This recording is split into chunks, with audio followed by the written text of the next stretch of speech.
বর্তমানে 6 কেজি চালের দাম আগের 5 কেজি চালের দামের সমান হলে চালের দাম শতকরা কত কমেছে?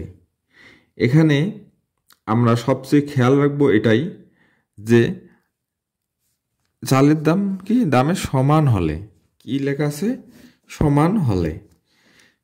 তাই এখন এইটা চিন্তা করলাম, তারপরে আরেকটা চিন্তা করব যে দাম কমেছে, দাম কি কমেছে, দাম কমেছে মানে কি আমাদের ক্ষতি হয়েছে, দাম কমেছে মানে আমাদের কি ক্ষতি হয়েছে। এই কথাটা মাথায় রাখতে হবে যে দাম কমেছে মানে ক্ষতি হয়েছে। যখন আমাদের ক্ষতি হয় তখন আমরা করব কি, এখানে এই ছোট সংখ্যাটাকে আমরা ধরব বিক্রয় মূল্য, আর এটাকে ধরবো আমরা ক্রয় মূল্য। কারণ হচ্ছে দেখো 6 টাকা দিয়ে কিনে আমরা 5 টাকা বিক্রি করছি, তাহলে ক্ষতি হয়েছে আমার কয় টাকা? 1 টাকা। তার মানে অঙ্ক তো হয়ে গেল। তাহলে আমরা এখন লিখতে পারি এইভাবে, ধরি ক্রয় মূল্য কয় টাকা? 6 টাকা। বিক্রয় মূল্য 5 টাকা। তার মানে 6 টাকা দিয়ে কিনে 5 টাকায় বিক্রি করছি, তারপর ক্ষতি হয়েছে, ক্ষতি হয় 1 টাকা।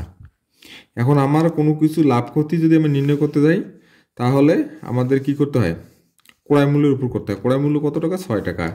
তাহলে আমরা লিখতে পারি 6 টাকায় ক্ষতি হয় 1 টাকা। 1 টাকায় ক্ষতি হয় কম, কম হলে ভাগ।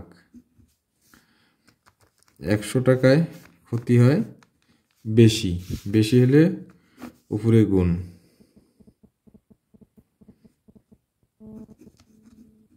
নিচে 6। ঠিক আছে, 2 দিয়ে 3, 2 দিয়ে 50। তাহলে 50 নিচে 3, এটাকে ভাগ করলে হয় 66.66 টাকা। কিন্তু আমাদের উত্তর লেখা আছে, উত্তর